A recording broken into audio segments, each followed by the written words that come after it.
Welcome to This Explainer. Look, if you're running a small business, you already know the absolute headache of navigating today's software options. I mean, we are living in a golden age of technology, sure, but with over 11,000 marketing tech solutions out there, it is easier than ever to get completely overwhelmed. And honestly, the worst part? The incredibly deceptive pricing. You think you're signing up for a simple, budget-friendly tool, and suddenly you're locked into a contract that's draining your resources and giving you a mini heart attack every billing cycle. So today, we're going to fix that by breaking down the real average cost small businesses actually pay for their marketing, CRM, and automation software. It's a question I hear literally all the time. How on earth does a $15 a month CRM suddenly cost a small business $5,000 in the very first year? Well, it usually starts with shiny object syndrome. You know the feeling. You see an ad for a sleek new platform, the entry-level plan looks insanely cheap, and you jump right in. But those entry-level plans, they're mostly just bait. Because as soon as you try to actually run your business on them, the costs are ballooning exponentially. I love this quote because it just hits the nail on the head regarding small business reality. You budgeted for software, but ended up with a costly system. It's incredibly frustrating to open an invoice and realize it looks absolutely nothing like that simple pricing page you looked at when you signed up. But hey, you aren't alone in this. It happens because, fundamentally, buyers are evaluating the wrong numbers.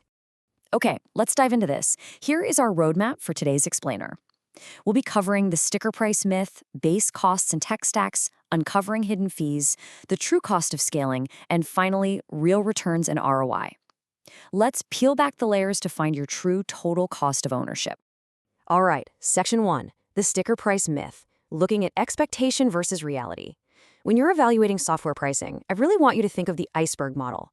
That advertised sticker price, that is literally just the tiny tip of the iceberg floating above the water. It looks small, it looks manageable, but that massive chunk of ice lurking beneath the surface, that's what actually sinks your budget. So to figure out your baseline, you need to self-identify which tier your business is actually in. If you're doing under $500,000 in revenue, you generally need the essential stack. That's a basic CRM, a website, email marketing, and a calendar scheduler. Realistically, you should expect to pay around $100 to $200 a month for that. But if you're scaling past $1 million in revenue, you need the growth stack. This adds deep marketing automation, SEO tools, and social scheduling. And that is going to jump your monthly baseline to anywhere between $500 and $1,500. Moving right along to Section 2, base costs and tech stacks, looking at the tiers. Let's look a little closer at those base costs, specifically focusing on the core CRM and automation platforms that really form the engine of your business. Looking at the 2026 averages, entry-level CRM pricing sits right around $15 per user per month.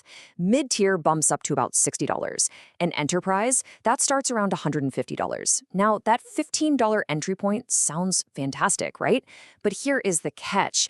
It usually comes with severe contact limits or completely lacks the vital tools you need to actually grow. And that brings us to the feature gating trap. Core features like the workflow automation that's supposed to save you time are almost never included on those entry-level plans. So small businesses are frequently forced to immediately upgrade to that $60 mid-tier plan just to unlock the basic capabilities they need to function. You didn't budget for $60 a user, but suddenly there you are, paying it. Which leads perfectly into Section 3, uncovering the hidden fees. It's time to shift our narrative beneath the surface of the iceberg and systematically expose the hidden fees that catch buyers entirely off guard. Now, what's really interesting here is the massive variety of costs you just won't see on a pricing page. We're talking mandatory setup and onboarding fees, which for some mid-market platforms can easily run $3,000 to $10,000. Then there's data migration. Research shows organizations switching platforms pay an average of $4,700 just to move their data over.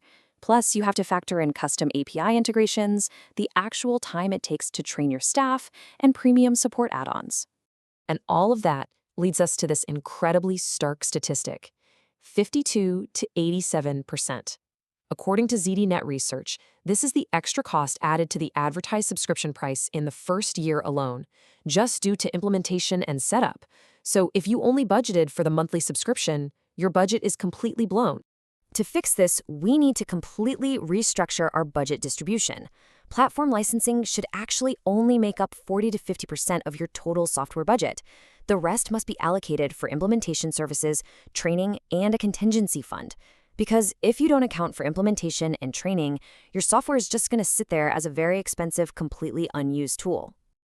All right, on to section 4, the true cost of scaling, where success triggers massive price jumps. We have to talk about the reality that simply growing your audience can exponentially increase your monthly bill. And this brilliantly illustrates how crossing a growth threshold creates a massive price shock. A platform like HubSpot might start at a totally reasonable $20 a month for 1,000 contacts on a starter plan, but scale that to 10,000 contacts on their professional tier where the real automation lives, and boom, you were suddenly looking at roughly $970 a month. ActiveCampaign jumps from $49 to $189. It's a huge leap if you weren't prepared for it. Because of this exact jump, you have to be super wary of total contacts pricing. So many platforms charge you for every single email address in your database, regardless of whether they ever even open your emails. Paying massive fees for completely inactive subscribers is absolutely the fastest way to drain your marketing budget. You have got to aggressively clean those lists. Let's move to section 5, real returns and ROI, transforming expenses into engines. Because despite all these scary costs, when done right, this software transforms from a heavy expense into a massive growth engine. Let's anchor all those abstract costs we just discussed with this really powerful number, $5.44. According to Nucleus Research, that is the average return for every single dollar spent on marketing automation. That is a 544% return. The investment is absolutely worth it, provided you set it up correctly. When a CRM enables proper alignment between your sales and marketing teams, the impact is staggering. Aligned teams see a 65% jump in revenue growth and a massive 67% reduction in customer acquisition costs compared to unaligned teams. I mean, the system literally pays for itself by making your team vastly more effective. So the crucial point here is that automation buys back your team's time. Studies show a 25 to 40% time savings in operational tasks. That translates to saving 6 or more hours weekly per marketer. It boosts sales productivity by 14.5% and drives a 12 to 30% drop in overall overhead. Not to mention, your customers are way happier because nothing falls through the cracks. Let's wrap this up with an actionable conclusion on how to build a bulletproof budget. I want to leave you with a structured framework so you can evaluate software for your own business without ever getting blindsided again. Here is your step-by-step total cost of ownership framework. Step 1, calculate the annual base subscription for the tier you actually need, not just the cheapest one. Step 2, add in those setup, onboarding, and data migration fees. Step 3, factor in the cost of your internal staff's time for training, because we all know time is money. Step 4, add any necessary integrations and API fees. And finally, step 5, subtract the cost of any old standalone tools you can now retire because your new platform handles them natively. That final number?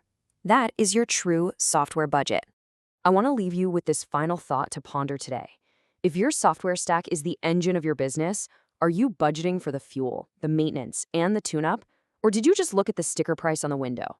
Dig into your numbers today, uncover those hidden fees, and make absolutely sure your tech stack is an engine for growth, not an anchor on your budget. Thanks for joining me on this explainer, and keep building.